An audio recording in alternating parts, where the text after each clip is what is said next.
Hello friends, welcome to science magnet. दोस्तों कैसे हैं आप लोग सभी? आई होप सभी अच्छे हैं, शानदार हैं, जानदार हैं। दोस्तों मेटल एंड नॉन मेटल का पार्ट नंबर 4 हम लोग शुरू करने जा रहे हैं। पिछली क्लास में मैंने आप लोगों को बताया था अलॉय यानी मिश्र धातु के बारे में, ठीक है।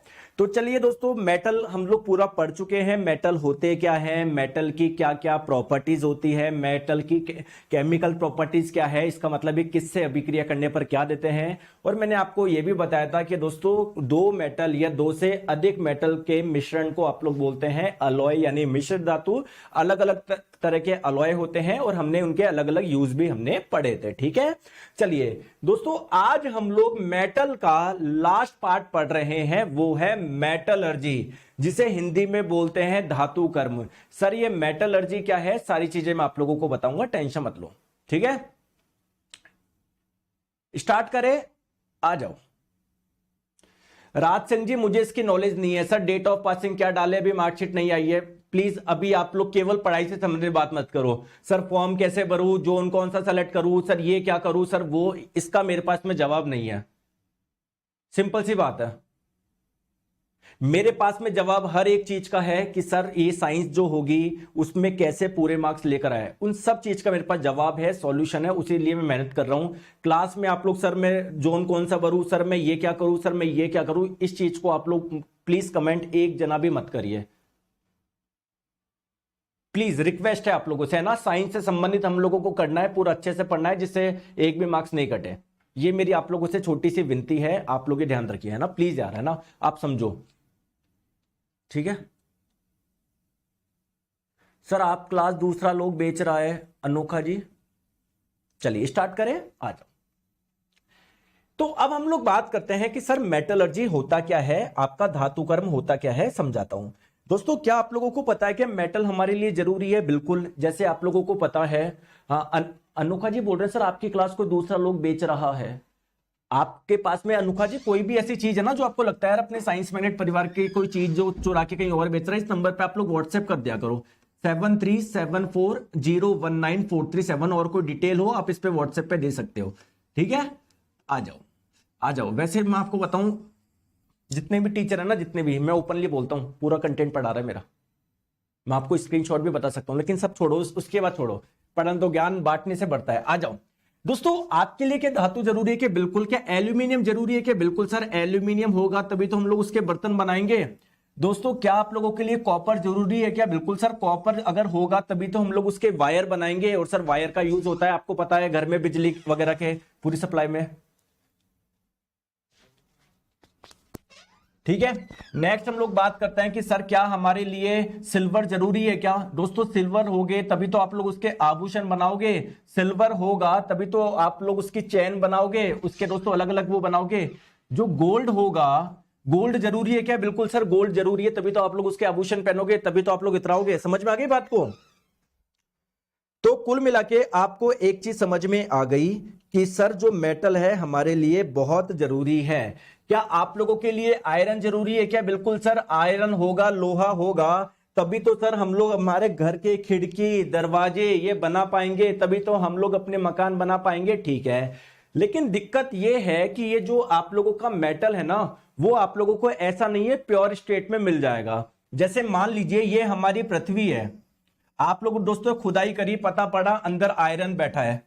आयरन आपको प्योर स्टेट में मिलेगा क्या? नहीं। आप लोग सोचो कि सर मैंने खुदाई करी, मुझे कैल्शियम मिल गया बहुत सारा, कैल्शियम भी आपको प्योर स्टेट में नहीं मिलेगा। कैल्शियम जो आपको मिलेगा ना, वो कंबाइंड फॉर्म में मिलता है, या तो कैल्शियम ऑक्साइड के रूप में मिलेगा, या कैल्शियम कार्बोनेट आपको मिलेगा, या कैल्शियम सल्फेट आपको मिलेगा। सेम कहानी बाकी के साथ में भी है। जैसे फॉर एग्जांपल एल्यूमिनियम की बात करूं, एल्यूमिनियम आपको या तो ऑक्साइड स्टेट में मिलेगा, या आप लोगों का पता नहीं कैसे मिलेगा, है ना। जिंक की बात करें, जिंक आपका कार्बोनेट स्टेट में मिलेगा या सल्फेट स्टेट में मिलेगा। तो बेसिकली इनसे आप लोगों को क्या निकालना पड़ेगा? जिंक निकालना पड़ेगा। इससे आपको क्या निकालना पड़ेगा? एल्यूमिनियम निकालना पड़ेगा। इससे आपको क्या निकालना पड़ेगा? कैल्शियम निकालना पड़ेगा। समझ में आ गई क्या? तो दोस्तों मेटल आपको प्योर स्टेट में नहीं मिलती है। इनसे आप लोगों को मेटल निकालना पड़ेगा। इसी प्रोसेस को आप लोग बोलोगे मेटलर्जी। किसको ये बात समझ में आई? जिसको आई एक बार यस बोलिए। ठीक है, तो मेटलर्जी बेसिकली क्या है, ध्यान से आप लोग समझिए। इसको हिंदी में हम लोग धातु कर्म बोलते हैं। मैं आपको ये बोल रहा हूं कि कोई भी metal, no metal is found in its pure form in nature. Nature में जो मेटल्स होती है ना, वो प्योर फॉर्म में नहीं मिलती। समझ में आ गया? वो किसी ना किसी और रूप में मिलता है। जैसे कि मैंने बताया, जिंक आप लोगों को ऑक्साइड स्टेट में मिलेगा या कार्बोनेट स्टेट में मिलेगा। कैल्शियम आपका कार्बोनेट स्टेट में मिलेगा या ऑक्साइड स्टेट में मिलेगा। समझ में आ गया? तो एक्चुअली में दोस्तों इनको हम लोग बताऊं क्या बोलते हैं। अच्छा मुझे एक चीज बताओ प्यारे दोस्तों, ध्यान से देखो, क्या इसमें जिंक मिल रहा है?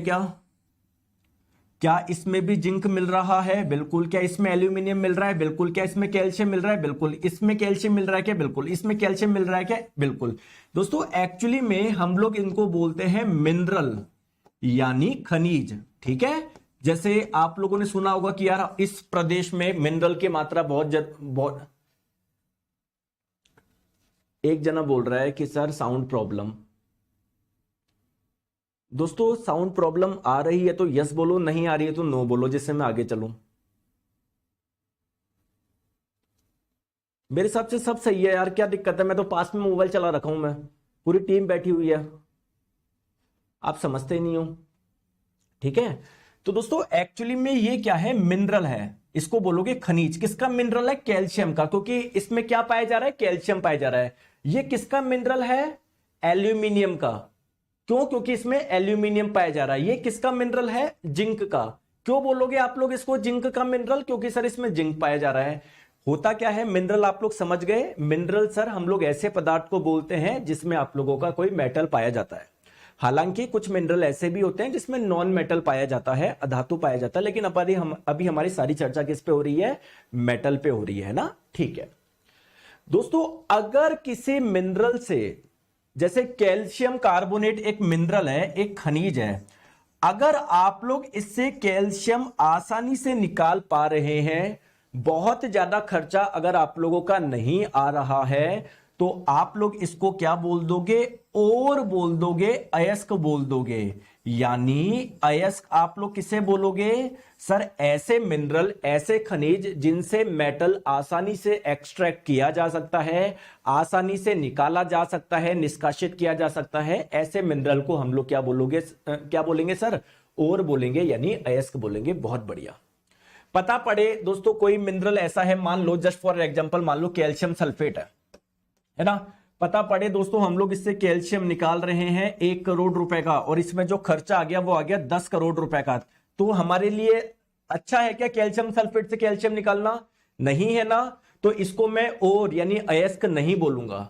तो जिस मिनरल से, जिस खनिज से मेटल आसानी से निकाला जा सकता है, उसे ही आप लोग क्या बोलोगे? और यानी अयस्क बोलोगे। ठीक है, तो मैंने बताया जो मेटल्स होते हैं वो प्योर स्टेट में नहीं मिलते हैं, वो अलग अलग आप लोगों के मिनरल्स के रूप में मिलते हैं। तो उन मिनरल से मेटल को निकालने की जो प्रक्रिया है उसे ही आप लोग बोलोगे मेटलर्जी। या मैं आपको बोलूं, है ना, और बोल दो कि सर ऐसे और ऐसे अयस्क, है ना, मतलब सॉरी अयस्क, अगर हम लोग और यानी अयस्क से मेटल निकाल रहे हैं तो इस प्रोसेस को हम लोग बोलोगे मेटलर्जी।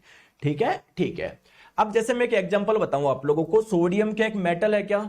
अब ऐसा है नहीं कि सोडियम आपको प्योर फॉर्म में मिलेगा, जबकि सोडियम तो क्या होता है? बहुत ज्यादा रिएक्टिव होता है, तो ये तो आपको प्योर फॉर्म में मिल ही नहीं सकता, ये तो किसी ना किसी से अभिक्रिया करके कुछ और बना लेगा। जैसे मैं आपको बताऊं, सोडियम जो आपको मिलता है, सोडियम क्लोराइड के रूप में मिलता है ना आप लोगों को। तो बेसिकली हमको इससे क्या निकालना है? सोडियम निकालना है। जो आप लोगों का ये सोडियम जो होता है ना, वो सोडियम नाइट्रेट के रूप में मिलता है। इसे आप लोग चिली सॉल्ट पीटर के नाम से भी जानते हैं। तो इससे आप लोगों को क्या निकालना है? सोडियम निकालना है। तो दोस्तों इससे भी आप लोगों का सोडियम निकल सकता है, इससे भी आप लोगों का सोडियम निकल सकता है। तो क्या मैं इसको सोडियम का अयस्क बोल सकता हूं क्या? बताओ, क्या इसको सोडियम का अयस्क यानी और बोल सकता हूं क्या? बताओ हाँ या ना। बिल्कुल। दोस्तों क्या इसको मैं सोडियम का मिनरल बोल सकता हूं क्या? बिल्कुल सर। दोस्तों देखो, इनमें सोडियम मिल रहा है, देखो इसमें सोडियम मिल रहा है, तो ये सोडियम का खनिज है, सोडियम का मिनरल है।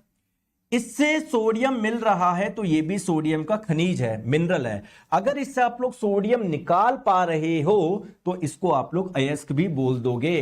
तो कुल मिला के मैं ये बोल सकता हूं क्या, जितने भी अयस्क है वो सारे खनिज है, लेकिन जितने भी खनिज है वो अयस्क हो या ना हो ऐसा जरूरी नहीं है। अगर उन मिनरल से आप लोग मेटल निकाल पा रहे हो तो आप लोग बोल दोगे वो अयस्क है, अगर उन मिनरल से मेटल नहीं निकाल पा रहे हो तो उसको आप लोग अयस्क नहीं बोलोगे।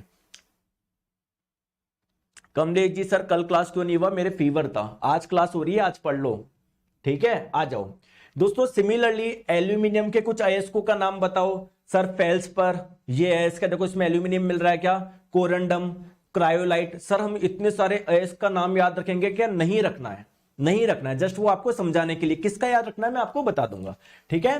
पोटेशियम, जैसे सर पोटेशियम के कुछ अयस्क बताओ, जैसे पोटेशियम क्लोराइड, ये एक पोटेशियम का अयस्क है, क्या इससे पोटेशियम मिल जाएगा क्या, बिल्कुल मिल जाएगा। तो ये पोटेशियम के अयस्क है, पोटेशियम इस रूप में आपको मिलता है, फिर इससे हम लोग पोटेशियम निकालेंगे, ठीक है। और बताइए सर कैल्शियम, कैल्शियम के कौन कौन से अयस्क होते हैं, ये अयस्क होते हैं। जिप्सम, जैसे आप जानते भी होंगे, क्या इसमें कैल्शियम है क्या, क्या इससे कैल्शियम निकाला जा सकता है क्या, बिल्कुल। दोस्तों वैसे मैग्नीशियम के ये अयस्क है, सर कॉपर के ये अयस्क है ना, जिंक के सर ये अयस्क है, सर लेड के ये अयस्क है, सर टिन स्टेनम जिसका लैटिन नेम है उसका ये अयस्क है, ठीक है। और बताओ सर कैडमियम का ये अयस्क है, सर निकेल का ये अयस्क है। जैसे देखो निकल आपका निकल सल्फाइड के रूप में पाया जाता है, ये निकल सल्फाइड जिसे आप लोग मिलेराइट भी बोलते हो। तो फिर मेटलर्जी प्रोसेस से इस निकल सल्फाइड से आप लोग क्या निकाल लोगे, निकल निकाल लोगे, ठीक है। आ जाओ, मैग्नीज के कौन से है सर, ये है। दोस्तों आयरन के कौन से हैं, ये है। मरकरी के कौन से हैं सर, ये एक अयस्क है सीनाबार, इसका मैं फॉर्मूला भी आपको बता देता हूं, ये इसका फॉर्मूला होता है। मतलब जब मरकरी सल्फाइड के रूप में पाया जाता है ना, सल्फाइड के रूप में पाया जाता है ना, तो इसका नाम है सीनाबार। फिर मेटलर्जी प्रोसेस से आप लोग इससे क्या निकाल लोगे, मरकरी निकाल लोगे, पारा निकाल लोगे, ठीक है। जैसे सिल्वर, सिल्वर आपका इस रूप में मिलता है आप लोगों को, ठीक है। गोल्ड आप लोगों का इस रूप में मिलता है। दोस्तों यूरेनियम आपको इस रूप में मिलता है। थोरियम जो होता है वो आपको इस रूप में मिलता है, ये उसका अयस्क हो गया। अब आपके मन में क्वेश्चन आएगा कि सर इतने सारे मेटल है और उन सबके बहुत सारे अयस्क है, तो सर मैं उसको याद कैसे करूं। तो दोस्तों आपको याद नहीं रखना, आपको मैं इंपॉर्टेंट मेटल बता रहा हूं और उसके अयस्क बता रहा हूं, वो आप लोगों को याद रखने हैं। रख लोगे क्या, जो मैं बता रहा हूं वो रख लोगे। सारे याद नहीं रखने हैं, सारे याद नहीं रखने हैं, सारे याद नहीं रखने हैं, बिल्कुल भी नहीं रखने हैं दोस्तों, गलती से भी याद मत रख लेना, ठीक है, ठीक है। एक एक के बताऊं जो आपके लिए इंपॉर्टेंट है, ठीक है। दोस्तों क्या ये आपको बताने की जरूरत है क्या कि सोडियम क्लोराइड जो है वो किसका अयस्क है, या इससे कौन सी धातु निकल सकती है, सर सोडियम निकल सकती है। तो दोस्तों ये आप लोगों को याद रखने की जरूरत है ही नहीं, ये तो आप लोगों को आता है। एक आपको ध्यान रखना है दोस्तों, सोडियम का एक और होता है, सोडियम जो होता है ना वो आपका कई बार इस रूप में पाया जाता है NaNO3। बस आपको ये ध्यान रखना है, कई बार इसका दोस्तों जो नेम होता है ना, इसको आप लोग चिली सॉल्ट पीटर के नाम से जानते हो। तो आप लोगों को कई बार एग्जाम में पूछ सकता है कि सर जो चिली सॉल्ट पीटर है वो किसका खनिज है, वो किसका मिनरल है, मतलब बताओ इसमें से इसमें कौन सी मेटल पाई जाती है, तो आप लोग बोल दोगे सोडियम पाई जाती है। दो याद रख लोगे, ठीक है। नेक्स्ट बात करते हैं दोस्तों एल्यूमिनियम की। दोस्तों एल्यूमिनियम आपका ये किस रूप में पाया जाता है, Al2O3 के रूप में भी मिलेगा, कुछ एल्यूमिनियम इस रूप में भी मिलेगा, कुछ एल्यूमिनियम इस रूप में भी मिलेगा दोस्तों, बस लेकिन ये वाला ध्यान रख लेना, ठीक है। इसका नाम क्या है, कोरंडम है, क्या है, कोरंडम है। तो अगर आप लोगों से पूछा जाए कोरंडम कौन सी धातु का खनिज है, तो आप लोग बोल दोगे एल्यूमिनियम। इतना सा याद रख लोगे, बस ये याद रखना है, ये ध्यान नहीं रखना है। नेक्स्ट हम लोग बात करते हैं पोटेशियम। दोस्तों पोटेशियम जो होगा उसमें आप लोग कुछ भी ध्यान मत रखो, कुछ भी ध्यान मत रखो। अब ये पोटेशियम क्लोराइड, यार ये तो अपन ने आगे पहले ही पढ़ रखा है, आपको पता है पोटेशियम क्लोराइड में पोटेशियम होता है, तो बच्चों वाली चीज है ना, तो मतलब इसमें कुछ भी ध्यान नहीं रखना है आप लोगों को। चले आगे आ जाओ। नेक्स्ट हम लोग बात करते हैं कैल्शियम। दोस्तों कैल्शियम में आप लोग ध्यान रखना, ठीक है, बस ये दो एक नाम आप लोग ध्यान रखना, डोलोमाइट। तो आप लोगों से कई बार पूछा था डोलोमाइट ये किसका अयस्क है। देखो इसका फॉर्मूला ये होता है कि जब एक्चुअली में ये जो आपका डोलोमाइट होता है ना, ये कैल्शियम कार्बोनेट और मैग्नीशियम कार्बोनेट का क्या है, ये एक मिक्सचर है। तो अगर मैं आपको बोलूं कि डोलोमाइट किस मेटल का मिनरल है, कौन सी धातु का खनिज है, इस खनिज में कौन सी धातु पाई जाती है, आप लोग बोलोगे कैल्शियम और मैग्नीशियम। इसमें दोनों आप लोगों को मेटल मिलती है। ठीक है, आ जाओ नेक्स्ट बात करते हैं दोस्तों मैग्नीशियम के। सर कुछ याद रखना है क्या? बिल्कुल एक ये वाला याद रखोगे आप लोग, मैग्नेसाइट। जब मैग्नीशियम आप लोगों का कार्बोनेट के रूप में पाया जाता है तो इस मिनरल को, इस खनिज को आप लोग क्या बोलते हैं, मैग्नेसाइट बोलते हैं। और इससे मैग्नीशियम आसानी से निकाल सकते हो, तो ये मैग्नीशियम का एक अयस्क भी है और भी है। सर मरकरी तो लिक्विड फॉर्म में पाया जाएगा क्योंकि मरकरी लिक्विड होता है। सर मरकरी का अयस्क लिक्विड फॉर्म में पाया जाएगा? नहीं पाया जाएगा। राजी मरकरी जिस और के साथ में मिला होता है ना, तो वो मिलके वो आपका ठोस अवस्था में होता है। अभी मैं बात करूंगा, टेंशन मत लो। ठीक है, आ जाओ नेक्स्ट बात करते हैं कॉपर। सर कुछ भी ध्यान मत रखो, कुछ भी ध्यान मत रखो, बस एक आप लोग ध्यान रखोगे, कॉपर पायराइट। दोस्तों एक होता है आयरन पायराइट, एक होता है कॉपर पायराइट। तो कॉपर पायराइट कॉपर का खनिज है क्योंकि इसमें कॉपर पाया जा रहा है। आयरन पायराइट होता है वो आयरन का होता है क्योंकि इसमें आयरन पाया जाता है। ठीक है, हालांकि आयरन इसमें भी मिलता है, कॉपर पायराइट में भी आयरन मिलता है, लेकिन आयरन पायराइट में केवल कॉपर आपको मिलेगा। ठीक है, आ जाओ नेक्स्ट दोस्तों जिंक। इसमें देखो ध्यान रखो दोस्तों, जब आपका जिंक ऑक्साइड के रूप में पाया जाता है तो उसको बोलते हैं जिंकाइट। तो ध्यान रखिएगा जिंकाइट भी क्या है, एक जिंक का अयस्क है। दोस्तों जब आपका जिंक कार्बोनेट स्टेट में पाया जाता है तो उसको बोलते हैं जिंक ब्लेंड। तो पूछा जाता है जिंक ब्लेंड में कौन सी धातु पाई जाती है, या ये किस धातु का अयस्क है, किस धातु का और है, याद रखना है जिंक का। क्लियर है क्या? तो बस आप लोगों को ये दो है फेमस एग्जांपल जो आप लोगों को ध्यान रखने हैं। चलिए नेक्स्ट बात करते हैं लेड। दोस्तों आप लोग ध्यान रखिएगा, लेड का एक इंपॉर्टेंट अयस्क बता रहा हूं मैं आप लोगों को, गैलेना। दोस्तों जब आपका लेड सल्फाइड स्टेट में पाया जाता है तो इस वाले खनिज का नाम क्या है, इस वाले मिनरल का नाम क्या है, क्या है, गैलेना। तो कई बार आप लोगों से पूछा और इस गैलेना से क्या आप लोग लेड निकाल सकते हो क्या? बहुत आसानी से निकाल सकते हो। तो गैलेना एक क्या है, और भी है, अयस्क भी है। ठीक है, तो अगर आप लोगों से पूछा जाए गैलेना जो है वो कौन सी धातु की अयस्क है, आपका आंसर क्या होगा, लेड होगा। समझ गए बात को? ठीक है, अमन जी आप प्लीज कॉलिंग टीम को कॉल कर ले आप लोग। ठीक है, आ जाओ नेक्स्ट बात करते हैं टिन। दोस्तों टिन आपको मैंने बताया इसका सिंबल क्या होता है, एसएन होता है, क्योंकि टिन का लैटिन नेम होता है आप लोगों का स्टेनम। दोस्तों आप लोगों से अगर पूछा जाए कैसेटेराइट कौन सी धातु का अयस्क है, तो सुनने में लगा होगा कैसे कैल्शियम का होगा। नहीं दोस्तों, जब आपका टिन ऑक्साइड स्टेट में पाया जाता है तो इसे ही आप लोग बोलते हैं कैसेटेराइट। तो इससे कौन सी धातु निकल सकती है, टिन निकल जाएगी सर, टिन निकल जाएगी। चलिए आ जाओ नेक्स्ट कैडमियम। सर नहीं याद रखना है, कुछ भी ध्यान नहीं रखना है। निकल का कुछ भी ध्यान नहीं रखना है दोस्तों। मैग्नीज का कुछ भी ध्यान, मैग्नीज का ध्यान रखना है दोस्तों। जब आप लोगों का मैग्नीज ऑक्साइड स्टेट में पाया जाता है तो दोस्तों इस वाले और बोल दो, मिनरल बोल दो, उसका नाम क्या है, पायरोलुसाइट। तो अगर आप लोगों से पूछा जाए कि जो पायरोलुसाइट होता है वो कौन सी धातु का अयस्क होता है, आप लोग बोलोगे मैग्नीज का होता है। ठीक है, आ जाओ नेक्स्ट दोस्तों आयरन के तो याद रखने ही रखने हैं दोस्तों। आयरन जो होता है ना वो दो ऑक्साइड रूप में पाया जाता है। एक तो Fe3O4 इस रूप में भी मिलता है कुछ आयरन, एक आप लोगों का इस रूप में भी मिलता है। ठीक है, तो दोस्तों ये जो Fe3O4 है इसका नाम क्या है, आपका मैग्नेटाइट। तो अगर आप लोगों से पूछा जाए मैग्नेटाइट कौन सी धातु का अयस्क है, ये आयरन का है। दोस्तों जब आयरन आपका इस वाले ऑक्साइड स्टेट में पाया जाता है Fe2O3, तो इसका नाम क्या है, हेमेटाइट है। क्लियर है, समझ में आ गया दोस्तों। एक आपका पायराइट, देखो पायराइट सिंपल पायराइट बोल लोगे तो उसका मतलब क्या है, FeS2। कॉपर पायराइट बोलोगे तो FeCuS2 है ना। मतलब जो पायराइट है वो किसका अयस्क है, आयरन का अयस्क है। और कॉपर पायराइट किसका अयस्क है, उसमें क्या क्या पाया जाता है, उसमें आयरन भी पाया जाता है, उसमें कॉपर भी पाया जाता है। ठीक है, एक एग्जांपल और याद रख लो, लिमोनाइट। एक और याद रख लो, सिडराइट, है ना। तो मैग्नेटाइट आप लोगों का, हेमेटाइट, सिडराइट, लिमोनाइट, पायराइट, ये सारे के सारे क्या है, आपके आयरन के अयस्क। ठीक है, चले आगे दोस्तों। नेक्स्ट बात करते हैं मरकरी। दोस्तों मरकरी का इंपॉर्टेंट ध्यान रखो, जब मरकरी सल्फाइड रूप में पाया जाता है तो इसको बोलते हैं सीनाबार। कई बार पूछा था सीनाबार किसका है, इसका है, तो आप लोग बोलोगे मरकरी का। दोस्तों ये जो बात करें आपका सिल्वर, दोस्तों ध्यान रखो सिल्वर जब आप लोगों का क्लोराइड फॉर्म में पाया जाता है तो उसको बोलते हैं हॉर्न सिल्वर।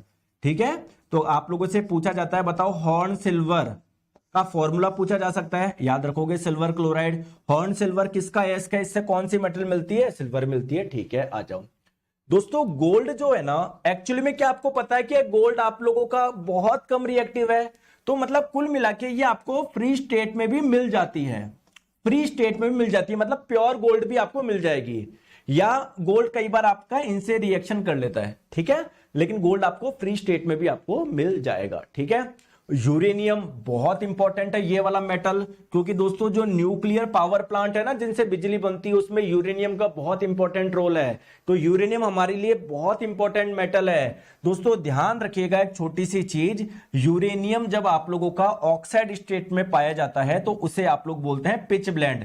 तो एग्जाम में कई बार आप लोगों से पूछा जाता है कि जो पिच ब्लेंड है ये कौन सी धातु का अयस्क है, कौन से मेटल का और है, तो ये कौन से मेटल का है, यूरेनियम का है। तो बस ये वाला एग्जांपल ध्यान रखना, पिच ब्लेंड। ठीक है, नेक्स्ट थोरियम आप लोगों का मोनोजाइट, थोरियम का एक अयस्क है मोनोजाइट। तो अगर आप लोगों से पूछा जाए मोनोजाइट कौन से धातु का अयस्क है, आप लोग बोलोगे थोरियम का। ठीक है, समझ में आ गई। तो सर ये बहुत सारी जितनी भी अयस्क है सबको याद रखने की जरूरत नहीं है, जो मैंने बोला केवल उसको आप लोग ध्यान रखना है। ठीक है, चले आके, चलो आप मुझे बताओ, मैं आप लोगों से पूछूं कि ये कौन से अयस्क का फॉर्मूला है, या जब जिंक अपने ऑक्साइड स्टेट में पाया जाता है तो इसको क्या बोलते हैं, कौन बताएगा, बताओ। अभी देखते हैं किसको याद है किसको नहीं है। पहला क्वेश्चन। दूसरा क्वेश्चन ये है कि पायराइट का फॉर्मूला क्या है। कॉपर पायराइट का नहीं पूछ रहा, पायराइट का।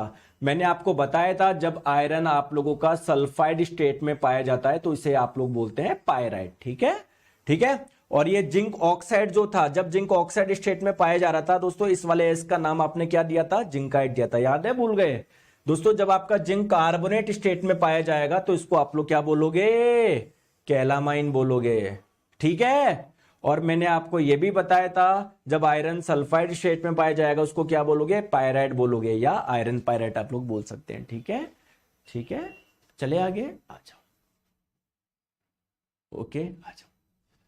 चलिए, तो दोस्तों अब हम लोगों को ध्यान रखना है कि मेटलर्जी में क्या क्या स्टेप होते हैं। जैसे मान लो आपने खुदाई करी, आपको क्या मिला, जिंक कार्बोनेट मिला। अब दोस्तों जिंक कार्बोनेट जो होता है ना, ये आपके बेसिकली स्टोन की तरह होता है, पत्थर की तरह होता है। मान लो जिंक कार्बोनेट मिल गया, या मान लो कैल्शियम कार्बोनेट मिल गया आप लोगों को, है ना, या कुछ मान लो आप लोगों को मरकरी सल्फाइड मिल गया, मरकरी सल्फाइड के रूप में मिल गया, ये जिसे आप सीनाबार बोल रहे हो। तो ये आपको ऐसे पत्थर मिलते हैं, ये ठोस अवस्था में मिलते हैं। तो बेसिकली इससे आपको मरकरी निकालना है, इससे आपको जिंक निकालना है, इससे आपको कैल्शियम निकालना है। तो सर स्टेप क्या है, ये जो इतना बड़ा पत्थर मिला उससे मेटल कैसे निकाले सर।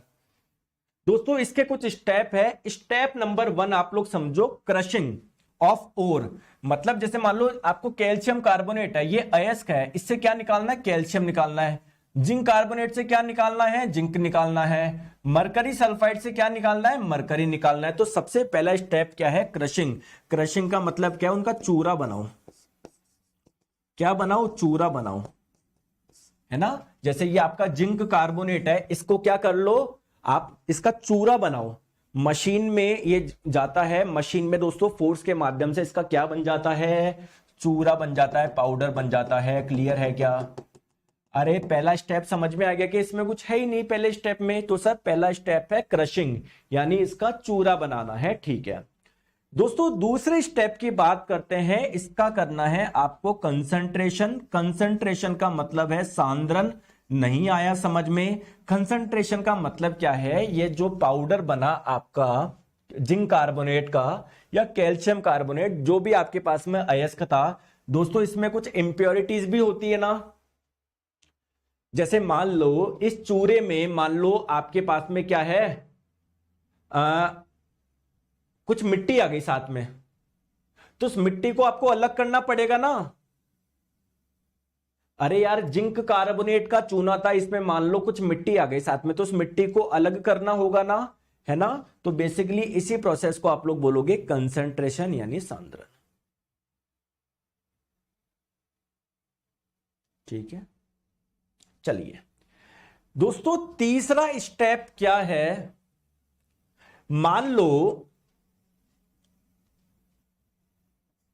तीसरा स्टेप सुन लो क्या है कि अब आपके पास में क्या बन गया, प्योर जिंक कार्बोनेट बच गया, क्योंकि इसमें जो भी चूरा था आपने हटा लिया। या कैल्शियम कार्बोनेट था तो प्योर कैल्शियम कार्बोनेट बच गया, या आप लोगों का प्योर मरकरी सल्फाइड आप लोगों का बच गया। ठीक है, क्योंकि आपने इसमें इसके चूरे में जो भी मिट्टी वगैरह थी सब वो आपने खत्म कर दी। अनोखा सौरभ जी, सर केमिस्ट्री कब तक खत्म हो जाएगा गुरुजी? यार लगेंगे अभी 10 दिन। ठीक है अनोखा जी, इधर पढ़ लो, तुमको डाउट बहुत आता है। ज्यादा होशियार बन रहे हो क्या? ये कब खत्म होगा, कब वो होगा? सिलेबस डिस्कस किया था, देख लो जाके कितने चैप्टर बचे हैं। फालतू की बातें करते रहते हो। वो बता दिया आपके एग्जाम से 1 महीने पहले हो जाएगा, पढ़ाई में ध्यान देते नहीं हो। ठीक है सर, अब नेक्स्ट स्टेप क्या है दोस्तों? नेक्स्ट स्टेप ये है कि जो आपका अयस्क था ना, उसको ऑक्साइड में बदलना है। मतलब जिंक कार्बोनेट को कैसे भी करके जिंक ऑक्साइड में लेकर आना है, कैल्शियम कार्बोनेट को कैसे भी करके कैल्शियम ऑक्साइड में लेकर आना है, मरकरी सल्फाइड को कैसे भी करके मरकरी ऑक्साइड में लेकर आना है। ये हमारा नया स्टेप है, तीसरा स्टेप है। क्या? ऑक्साइड में परिवर्तन, उनको ऑक्साइड में परिवर्तित करना, ऑक्साइड में परिवर्तित करना। ये हमारा क्या था? पहला स्टेप था। ये दूसरा स्टेप है, ये तीसरा स्टेप है। आ गया समझ में? दोस्तों चौथे स्टेप की बात करते हैं। दोस्तों चौथा स्टेप क्या है? रिडक्शन करवाना, अपचयन करवाना। दोस्तों अपचयन करने का मतलब क्या होता है? ऑक्सीजन का निकलना। तो अगर जिंक ऑक्साइड का मैं रिडक्शन करवा दूं, अपचयन करा दूं, मतलब इससे ऑक्सीजन निकाल दूं, तो क्या मेरे पास में जिंक बच जाएगा? क्या मेटल बच जाएगा? क्या यही तो हमको चाहिए था दोस्तों। कैल्शियम ऑक्साइड का अगर मैं रिडक्शन करवा दूं, अपचयन करवा दूं, तो दोस्तों क्या कैल्शियम बच जाएगा? क्या यही तो मेरे को चाहिए था दोस्तों। मरकरी ऑक्साइड का मैं अगर अपचयन करा दूं, रिडक्शन करवा दूं, तो क्या मेरे को मरकरी मिल जाएगा? क्या? और मेरे को यही तो चाहिए था। तो चौथा स्टेप समझ में आ गया, अपचयन। बताओ आ गया? तो अब आपको मेटल मिल गया, अभी कोई और स्टेप बचा है क्या? नहीं सर मेटल मिल तो गया, अब क्या स्टेप करवाओगे? नहीं दोस्तों, एक स्टेप है, वो है रिफाइनिंग। रिफाइनिंग का मतलब दोस्तों, जब ये मेटल मिलता है ना हम लोगों को, ये बिल्कुल 100% प्योर नहीं है, इसमें चिन्नू सी अगर कुछ रह गई ना, तो उसको और रिफाइन कर लो, और अल्ट्रा प्योरिफिकेशन। क्योंकि देखिए दोस्तों, ये आपकी जो मेटल है ना, बड़ी बड़ी डिवाइस में लगती है। आपका कंप्यूटर हो गया, आपका मोबाइल हो गया, अब उसमें थोड़ी सी भी गड़बड़ होना, देखो यार कितने लाखों की डिवाइस होती है, 2 लाख का फोन होता है, 10-10, 20-20 लाख के कंप्यूटर होते हैं। अगर थोड़ी सी भी दिक्कत हुई ना दोस्तों, वो पूरी की पूरी डिवाइस खराब हो जाएगी। इसलिए हम लोग क्या करेंगे? रिफाइनिंग। रिफाइनिंग बोल दो, या प्योरिफिकेशन बोल दो, या अल्ट्रा प्योरिफिकेशन बोल दो। मतलब जो मेटल मिला ना, उसको 100% प्योर करेंगे। आ गई बात समझ में? बताओ। एक दोस्त बोल रहा है सर सेकंड स्टेप समझ में नहीं आया। कोई बात नहीं, तो एक एक को डिटेल में समझेंगे हम लोग, है ना। मतलब पहला तो समझ में आ गया ना कि आपको जो ये जैसे मैं आपको फोटो दिखाता हूं, रुको। देखो जैसे मान लो ये है आपके पास में, ये कोई अयस्क है, इस मान लो ये जिंक कार्बोनेट है, मुझे नहीं पता कि ये कौन सा है, मान लो जिंक कार्बोनेट है। पहला स्टेप तो समझ में आ गया ना, ये पत्थर को हम लोग चूरा बनाएंगे। ठीक है, आ जाओ, क्लियर है क्या? तो पहला स्टेप समझ में आ गया कि हम लोग क्या करेंगे, जो पत्थर है उसका चूरा बनाएंगे। दूसरा स्टेप क्या है दोस्तों? कंसंट्रेशन। कंसंट्रेशन का मतलब क्या है दोस्तों? जब हम लोग इसमें चूरा बनाएंगे, इसका चूरा बनाएंगे, आपने इसको कहां से निकाला? खुदाई करके निकाला ना। आपको अंदर मिलते हैं ये, आपको हवा में थोड़ी मिलेगा। आप ऊपर गए, प्लेन से गए ऊपर, जिंक कार्बोनेट का पत्थर रखा हुआ मिल गया, बताओ। या प्लेन से ऊपर गए, कैल्शियम कार्बोनेट का पत्थर नजर आ गया आपको? ऐसा नहीं है ना दोस्तों, ये हमारी खुदाई में मिलते हैं आपको। तो दोस्तों खुदाई से अगर आप लोगों को जिंक कार्बोनेट मिला है, तो इसमें कुछ मिट्टी भी तो चिपकी हुई होगी, बताओ। तो दोस्तों अगर इनसे मिट्टी चिपकी होगी, कुछ इंप्योरिटीज होगी, तो उसको हटाना होगा ना, आपको हटाना होगा ना दोस्तों। इसी प्रोसेस को बोलते हैं कंसंट्रेशन यानी सांद्रण।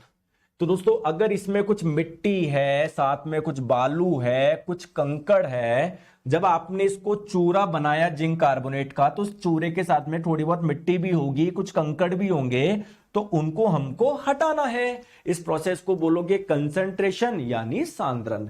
दोस्तों ये जो इस जिंक कार्बोनेट का आपने जो चूरा बनाया, उसके साथ में जो मिट्टी या कुछ और एक्स्ट्रा चीज आई, इंप्योरिटीज आई, उसके लिए हम लोग एक वर्ड इस्तेमाल करते हैं, उसे आप लोग बोलते हैं गैंग।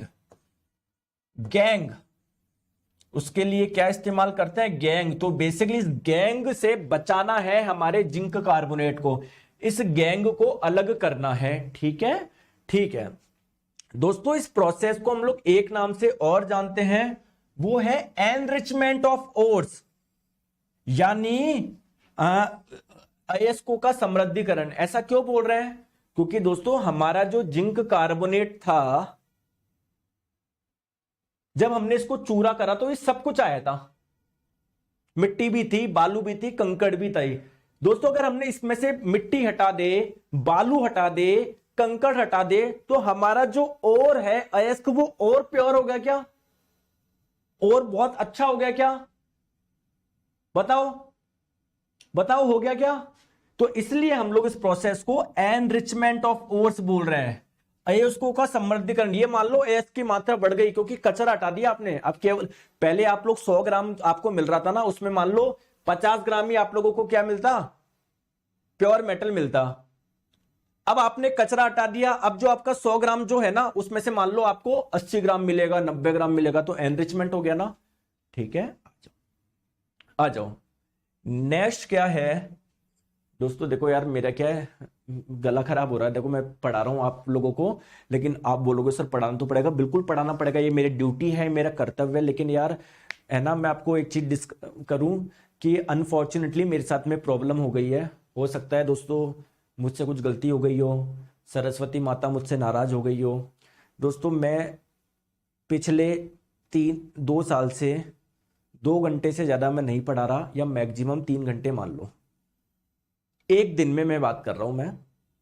क्योंकि देखो अगर आप देखोगे पिछले 2 साल में कुछ ऐसे एग्जाम हुए भी नहीं। हाँ, ग्रुप डी के समय थोड़ी क्लास ज्यादा हुई थी, बाकी मैं 2 क्लास या 3 घंटे ही पढ़ा पाता हूं, मैं इससे ज्यादा नहीं पढ़ा पाता हूं। एक्चुअली इससे ज्यादा पढ़ाते ही दोस्तों मेरा ये जो गला है ना, इसमें जलन हो जाती है और पूरी बॉडी में फीवर पड़ जाता है। मैंने कम से कम 50 से 100 डॉक्टर को दिखाया है, आज तक ये चीज डायग्नोस नहीं हुई है। तो लास्ट में रोशन लाल मीना जी बोल रहे हैं बकरा खा लो बना के। ये अपने पिताजी को आप बताइएगा रोशन लाल जी, ये जो आप बता रहे हो ना, ये अपने घर पे बताना, पिताजी को, माताजी को। आपके घर पे ऐसा चलता होगा, मैं ऐसा कुछ भी फॉलो नहीं करता हूँ। ठीक है, मैं बिल्कुल एक शुद्ध शाकाहारी व्यक्ति हूँ। तो अगर आप खाते हो तो वो आप अपने तक ही सीमित रखो, मतलब एक ऐसा ज्ञान मुझे मत दीजिए, है ना। तो इसलिए मैं बहुत तो गर्म पानी, गरारे वगैरह रख के मैं ऐसा काम चलाता हूं मैं आप लोगों को। लेकिन दोस्तों अब ये बहुत बड़ी कंधे पे वो गई, क्योंकि बेसिक साइंस एंड इंजीनियरिंग भी मुझे पढ़ाना है, जनरल साइंस भी पढ़ाना है, यूट्यूब पे भी क्लास लेनी है ना। तो वो अब कुछ करना पड़ेगा। ठीक है, मैं कर लूँ, मेरे को कोई दिक्कत नहीं। लेकिन यार जलन ही ऐसी हो जाती है कि आदमी बोलने लायक ही नहीं बचता वो, तो है ना। इसलिए मैं आपको बोल रहा हूँ कि मैं आराम से, आपका आराम से पढ़ेंगे, टाइम से पहले सिलेबस कराएंगे, मस्त रहा करो आप। ठीक है, अच्छा ठीक है। तो इस प्रोसेस से आपने क्या करा कि सर अगर उसमें जो इंप्योरिटीज थी, जब हमने उस जिंक कार्बोनेट का चूरा बनाया था, अगर उसमें कुछ मिट्टी बालू कंकड़ रह गए, तो सर हम लोग क्या कर देंगे, उसको रिमूव कर देंगे। आ जाओ, चलो आ जाओ नेक्स्ट।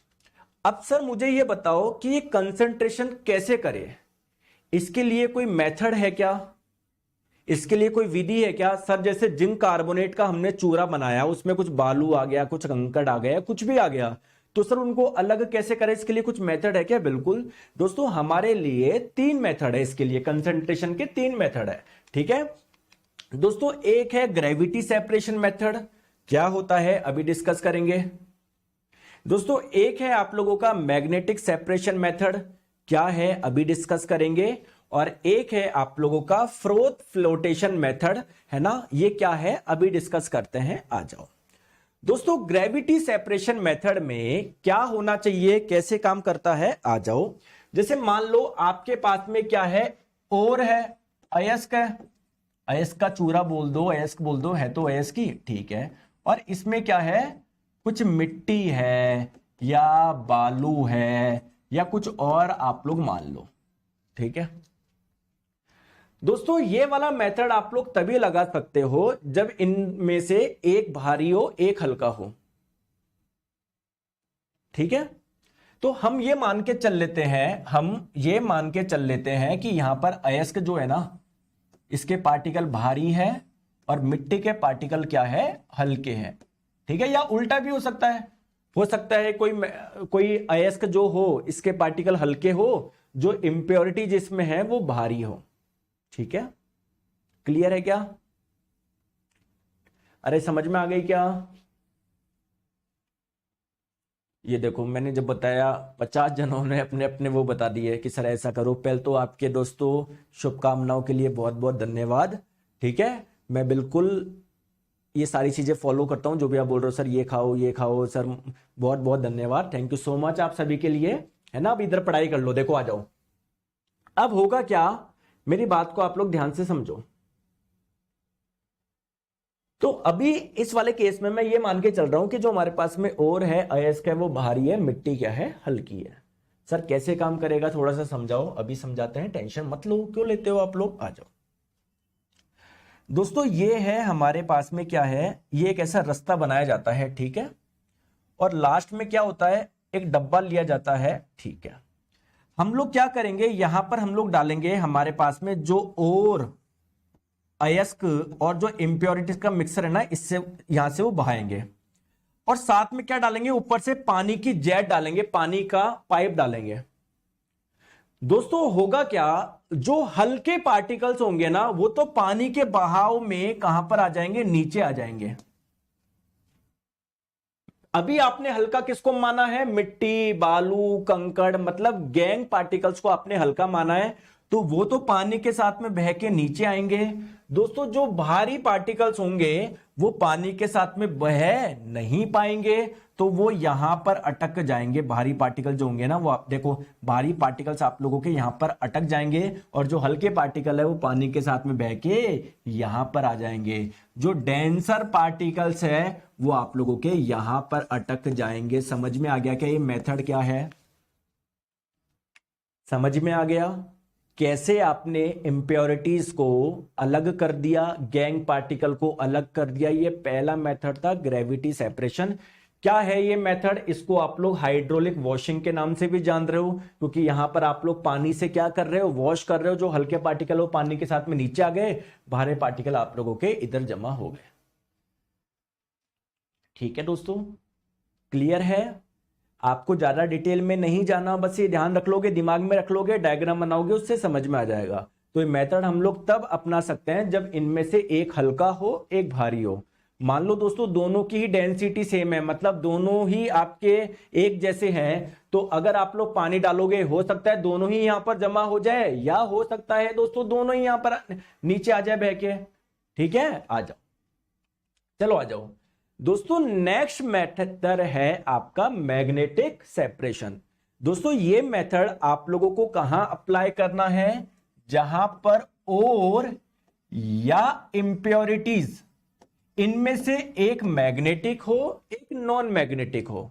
जैसे मान लो आपके पास में है ये Fe2O3 है ना, तो ये आपका मैग्नेटिक है, और इसमें मान लो मिट्टी, बालू, कंकड़ है, वो है आपका नॉन मैग्नेटिक। तो अगर आपको इसमें से वो अलग करना है तो ये मेथड आप लोग अप्लाई कर सकते हो। सर कैसे करना है, ध्यान से आप लोग समझो। इधर देखो, जैसे मान लो ये आपके पास में क्या है, एक पहिया ये रहा, एक पहिया ये रहा, ठीक है। समझ में आ गई बात को? दोस्तों ये पहिए आपने जो बनाए हैं वो किसके बनाए, मैग्नेट के बनाए, चुंबक के बनाए। दोनों ही पहिए किसके बना दिए आपने, मैग्नेट के, चुंबक के बना दिए। इसके ऊपर से आप लोगों की बेल्ट ऐसे जा रही है, समझ गए? अरे फील हो गया क्या, बताओ? हाँ, आपने क्या डाला, आपने जो क्रशिंग करी थी, अयस्क की क्रशिंग करी थी, वो आपने इधर नीचे डालना स्टार्ट कर दिया। स्टार्ट कर दिया। इस क्रशिंग में क्या है आपका Fe2O3 भी है। अभी एग्जांपल मैंने जिंक कार्बोनेट की जगह ये ले लिया, ठीक है। Fe2O3 भी है और इसमें कुछ इंप्योरिटीज भी है। दोस्तों होगा क्या, जब ये डालोगे डालोगे डालोगे तो Fe2O3, देखो ये मैग्नेट का व्हील है, तो ये क्या होगा, मैग्नेट के चिपके रहेगा चिपके रहेगा चिपके रहेगा। अब यहां पर मैग्नेट नहीं है तो सारा का सारा Fe2O3 आप लोगों का इधर आ जाएगा, और जो इंप्योरिटीज है वो क्या होगा, ऐसे जाएगा और यहीं पर आ जाएगी सारी इंप्योरिटीज, क्योंकि वो मैग्नेटिक नहीं है, चुंबकीय नहीं है, मैग्नेट पर अट्रैक्ट नहीं होगी। जबकि Fe2O3 मैग्नेट पे अट्रैक्ट हो रहा था, इसके साथ यहां तक चल रहा था, यहां पर इसका साथ छोड़ा इस जगह। बताओ किसको बात समझ में आई, किसको आई, एक बार यस बोल दो कि हाँ सर मेरे को आ गई। किसको आई बात समझ में, बताओ।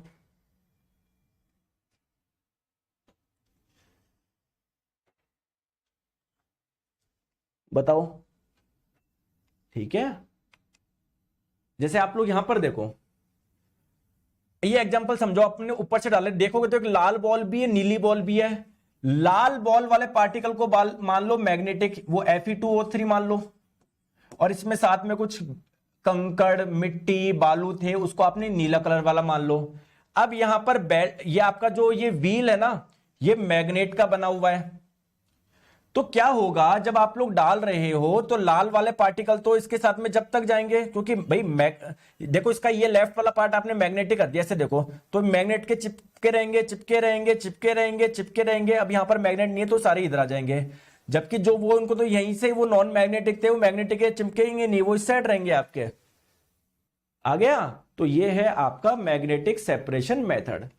दोस्तों एक मेथड है आपका फ्रोथ फ्लोटेशन मेथड। सर ये क्या है, बहुत मैं आपको बताता हूं। देखो आपका जो ओर है अयस्क है, साथ में क्या है, इंप्योरिटीज है। दोस्तों ओर जो होता है ना, अयस्क या इंप्योरिटीज, दोनों में से एक होगा आपका हाइड्रोफोबिक, एक होगा हाइड्रोफिलिक। इसका मतलब क्या है, एक जो होगा वो पानी से प्यार करेगा, एक जो होगा वो पानी से दूर भागेगा। इसमें क्या होता है दोस्तों, एक कंटेनर लिया जाता है, इसमें मिक्स लिया जाता है वाटर का और ऑयल का।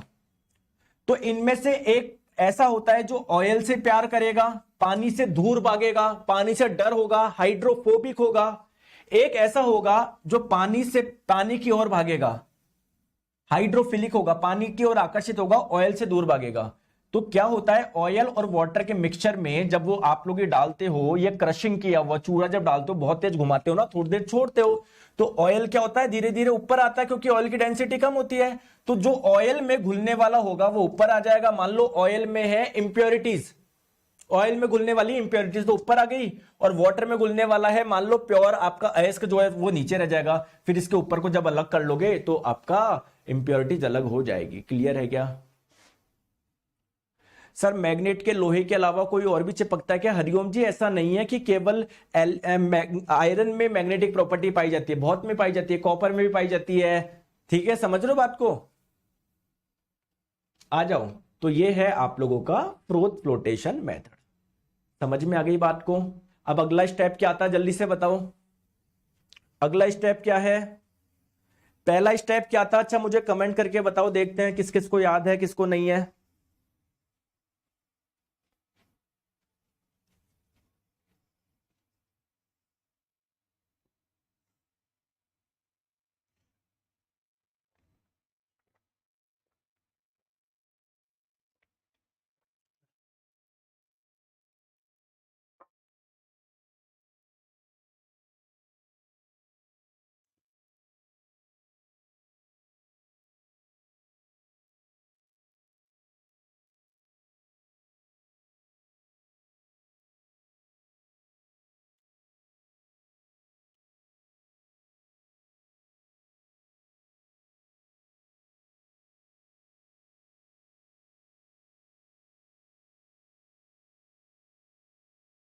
बताइए, बताओ। देखो दोस्तों पहला स्टेप क्या था यार, भूल गए क्या? सबसे पहले जो आपका क्रशिंग था। दूसरा स्टेप जो था वो क्या था आप लोगों का? कंसंट्रेशन यानी सांद्रण, यानी इंप्योरिटी अलग करना। इसके लिए आप लोग कोई सा भी मेथड अप्लाई कर सकते हो, जैसे आपका ग्रेविटी सेपरेशन, जिसे हाइड्रोलिक वॉशिंग बोलते हैं, या आप लोग मैग्नेटिक सेपरेशन इस्तेमाल कर सकते हो, या आप लोग फ्रूट फ्लोटेशन मेथड इस्तेमाल कर सकते हो। तीसरा स्टेप क्या है दोस्तों, आपको क्या करना है, क्या करना है, कन्वर्जन करना है, उनको ऑक्साइड में बदलना है। तीसरा स्टेप ये है, आप भूल भी गए है ना, तीसरा स्टेप भूल गए क्या, पता नहीं क्या करते हो आप लोग। आ जाओ, आ जाओ, आ जाओ, एक सेकंड, इसको भूल जाओ, ये है ना। तीसरा स्टेप क्या है आप लोगों का, कि जो ओर था, जो अयस्क था, कौन सा अयस्क, कंसंट्रेटेड ओर, यानी जो सांद्रित अयस्क था, अब उसको आपको क्या करना है, ऑक्साइड में बदलना है। जैसे फॉर एग्जांपल मैं क्या बोलना चाह रहा हूं, अगर आपके पास में जिंक कार्बोनेट था तो उसको जिंक ऑक्साइड में बदल दो, मरकरी आपका सल्फाइड था तो मरकरी ऑक्साइड में बदल दो। और बताओ और क्या हो सकता है, अगर आपके पास में वो था आयरन पाइराइड था तो उसको आयरन ऑक्साइड में बदल दो। ऐसा क्यों कर रहे हैं हम लोग, क्योंकि अगर मेटल ऑक्साइड आपको मिल गया ना, आपको बस एक काम करना है, क्या करना है, इसका रिडक्शन करना है, अपचयन करना है। अपचयन का मतलब क्या है, इससे ऑक्सीजन हटाना है। जैसे ही उससे ऑक्सीजन हटा दोगे आपको प्योर मेटल मिल जाएगा। वो ऑक्सीजन कैसे हटाएंगे वो बात की बात है, लेकिन पहले आप क्या करो, ऑक्साइड में बदल लो। बात सही है क्या दोस्तों? ऑक्साइड में बदलने के हमारे पास में दो मेथड है, ठीक है, हमारे पास में दो मेथड है। एक है आप लोगों का कैल्सिनेशन मेथड, और एक है हमारे पास में रोस्टिंग मेथड। दोस्तों कैल्सिनेशन मेथड कहां पर यूज करेंगे सर? कार्बोनेट ओर के लिए, कार्बोनेट अयस्क के लिए, कार्बोनेट अयस्क के लिए, कार्बोनेट ओर के लिए, कार्बोनेट अयस्क के लिए।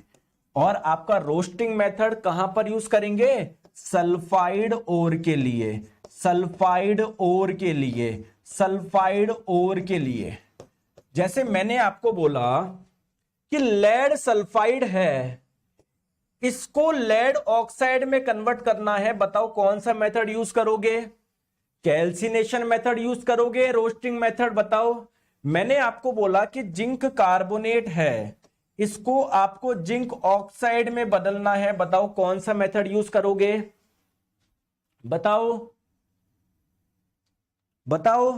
तो दोस्तों कार्बोनेट अयस्क के लिए आप लोग कैल्सिनेशन मेथड यूज करोगे। सी से याद रखो, कार्बोनेट अयस्क के लिए कैल्सिनेशन। और दोस्तों सल्फाइड अयस्क के लिए कौन सा यूज करोगे? रोस्टिंग मेथड यूज करोगे। हम लोग भंजन होगा दोस्तों, है ना, भंजन गलत लिख दिया वर्ड, भंजन होगा, भंजन, भंजन विधि का इस्तेमाल करेंगे। समझ में आ गई बात को? किन किन को आई? आ गई बात समझ में? आ गई? आ जाओ। अब सर गुरुजी आपने मुझे ये तो बता दिया कैल्सिनेशन मेथड कहां इस्तेमाल करेंगे, रोस्टिंग मेथड ये इस्तेमाल करेंगे, लेकिन ये मेथड है क्या सर, इसका बताओ तो सही। कुछ भी नहीं करना। कैल्सिनेशन मेथड में क्या होता है आपके पास में, चाहे जिंक कार्बोनेट हो, चाहे कैल्शियम कार्बोनेट हो, चाहे कुछ भी हो आपके पास में, उसको क्या करना है, आपको गरम करना है। उसको क्या करना है? गरम करना है। सर गरम करने से क्या होगा? ठीक है, एक तो पहली चीज ये है, आपको गरम करना है। दोस्तों गरम किसकी प्रेजेंस में करना है? सर एयर की एब्सेंस में करना है, एयर की एब्सेंस में करना है, एयर की अनुपस्थिति में करना है। क्यों? क्योंकि सर एयर में होती है ऑक्सीजन। तो अगर आप लोग ऑक्सीजन की प्रेजेंस में कर रहे हो, एयर की प्रेजेंस में कर रहे हो, तो इसमें क्या होगा? ऑक्सीजन और जुड़ जाएगा, जबकि मुझे इससे ऑक्सीजन हटाना है। क्योंकि समझ रहे हो, हमको जिंक कार्बोनेट को जिंक ऑक्साइड में बदलना है। यहां पर है 3 ऑक्सीजन, हमको तो एक ही लाना है, बल्कि 2 हटाने हैं। तो सर और ऑक्सीजन मत दो इनको, वरना ये और जोड़ लेंगे अपने से। तो कैल्सिनेशन मेथड में एयर की एब्सेंस में गर्म करते हो आप लोग, तो जब इसको गर्म करोगे तो ये किस में बदल जाएगा, जिंक ऑक्साइड में बदल जाएगा, कार्बन डाइऑक्साइड अलग हो जाएगा। तो देखो हमको जिंक ऑक्साइड मिल गया ना, यही तो चाहिए था हमको, मेटल ऑक्साइड ही तो चाहिए था। सिमिलरली कैल्शियम कार्बोनेट को जब आप लोग हीट करोगे तो क्या मिल जाएगा, कैल्शियम ऑक्साइड मिल जाएगा, ये कार्बन डाइऑक्साइड अलग हो जाएगा। तो बस हमको जिंक ऑक्साइड मिल गया, हम बहुत अपनी मंजिल के बहुत करीब है। सर कैसे करीब है, इससे कैसे भी करके ऑक्सीजन हटाना है, फिर हमको कैल्शियम मिल जाएगा। इससे कैसे भी करके क्या करना है, ऑक्सीजन हटाना है, फिर हमको जिंक मिल जाएगा। अरे अनोखा ब्लॉक कर दूंगा तुमको, मैं सीरियसली बोल रहा हूं, ये अनोखा नाम का लड़का है ना, ब्लॉक कर दूंगा। सर बाउंस करने लग गया, अब रहने दीजिए। तो तुम्हारा तो पता नहीं अभी कितना बाउंस होगा, तुम्हारा बाउंस होने लग गया तो मैं रहने दूं, फिर इससे बाउंस नहीं करेगा क्या? पढ़ लो चुपचाप। ब्लॉक कर दो क्या, अनोखा जी का काम कर दो क्या? आप ये मत सोचो आपने पैसे देके जुड़ गए तो आप कुछ भी बोल सकते हो। ये मंदिर है, एक शिक्षा का मंदिर है, ठीक है। हमेशा देखता हूं कोई भी बच्चा नहीं बोलता है, बीच में उछलता रहता है, सर ये करो वो करो। अभी लिख के दे दूं, नहीं होगा सिलेक्शन अगर ऐसी हरकतें करते रहोगे तो।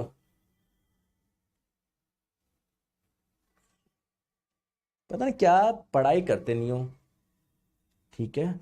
सर मुझे समझ में आ गया कैल्सिनेशन मेथड क्या है। हम लोगों को बेसिकली इसको गर्म करना है ऑक्सीजन की एब्सेंस में, एयर की एब्सेंस में, जिससे हमको ऑक्साइड मिल जाएगा, ठीक है। सर रोस्टिंग मेथड क्या होता है, मैंने आपको क्या बताया, रोस्टिंग मेथड कहां पर यूज करोगे, सल्फाइड अयस्कों के लिए। जैसे मान लो अगर मैं आपको बोलूं लेड सल्फाइड है, मुझे इसको लेड ऑक्साइड में बदलना है, कौन सा मेथड यूज करूं, रोस्टिंग मेथड करूं या कैल्सिनेशन मेथड? सर सल्फाइड अयस्क के लिए रोस्टिंग मेथड यूज करोगे। अब ये रोस्टिंग मेथड होता क्या है, इसको भी क्या करना है, गर्म करना है। लेकिन कहां, देखो यहां पर आपको ऑक्सीजन लेकर आना है ना, तो आप मुझे बताओ ऑक्सीजन के प्रेजेंस में करोगे, एब्सेंस में करोगे? सर ऑक्सीजन के प्रेजेंस में करोगे, या मैं बोल दूं एयर की प्रेजेंस में करोगे? भाई एयर में ऑक्सीजन होती है ना, तो सर एयर की प्रेजेंस में करोगे, एयर की प्रेजेंस में, वायु की उपस्थिति में करोगे, एयर की प्रेजेंस में करोगे। दोस्तों एयर की प्रेजेंस में करने से क्या होगा सर, एयर में होता है ऑक्सीजन, तो जब लेड सल्फाइड को गर्म करोगे एयर की प्रेजेंस में, तो एयर में जो ऑक्सीजन है ना, उससे जुड़ जाएगा, क्या बना लेगा, लेड ऑक्साइड बना लेगा, और आपका एक सल्फर डाइऑक्साइड अलग हो जाएगा। तो देखो हमारा मेन उद्देश्य यही तो था, मेटल का ऑक्साइड बनाना, तो देखो यहां पर बन जाएगा। आगे समझ में आ गया? दोस्तों मरकरी सल्फाइड है अगर आपके पास में, मरकरी सल्फाइड जो है, इसको आप लोग सिंपल गर्म करना ऑक्सीजन के प्रेजेंस में, क्या या एयर के प्रेजेंस बोल दो, तो आपका बन जाएगा मरकरी ऑक्साइड, और सल्फर डाइऑक्साइड अलग हो जाएगा। अब दोस्तों ये जो है ना आपका, ये इसका आपको क्या करना है, सिंपल रिडक्शन करना है, अपचयन करना है, कुछ भी नहीं करना। अपचयन का मतलब इससे ऑक्सीजन हटाना है, जैसे इससे ऑक्सीजन हटाओगे तो मरकरी बच जाएगा, लेड ऑक्साइड से ऑक्सीजन हटाओगे आपका लेड बच जाएगा, ठीक है दोस्तों, समझ में आ गया? तो हम लोग मेटलर्जी में मैंने आपको जो स्टेप बताए थे वहां पर चलते हैं। ये पहला स्टेप क्या था, ये मैंने आपको बता दिया। दूसरा स्टेप क्या है, ये भी मैंने आपको बता दिया। तीसरा स्टेप क्या है, बेसिकली हमको मेटल का ऑक्साइड बनाना है, ये भी मैंने आपको बता दिया। अब मेटल का ऑक्साइड बन गया, बस उसका रिडक्शन करवाना है, अपचयन करवाना है, इससे मेटल मिल जाएगी, और फिर उसकी रिफाइनिंग करनी है। दोस्तों कल एक क्लास और होगी, देखो मैं आपको बीच में कुछ भी छोड़ना नहीं चाहता, हर एक चीज आराम आराम से पढ़ो। कल अपना मेटल एंड नॉन मेटल पूरा हो जाएगा, ठीक है।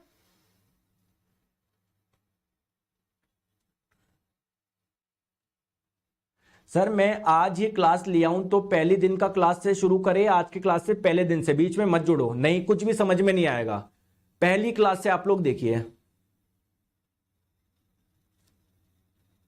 सर ऑक्सीजन के बिना जलाना संभव नहीं है, गर्म तो कर सकते हो, वो तो मुझे पता है जलेगी नहीं, गर्म तो कर सकते हो, ठीक है। हरिओम मीना जी,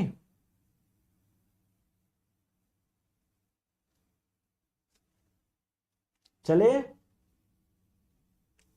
चले, तो आई होप आपको समझ में आ गया होगा मिलते हैं दोस्तों, अगर आप बेसिक्स इंजीनियरिंग में तो उस वाली क्लास में, वरना दोस्तों इसमें कल हम लोग मिलेंगे, है ना। दोपहर 1 से 2 क्लास होती है, कल अपन पूरा कर लेंगे, ठीक है। Thank you so much.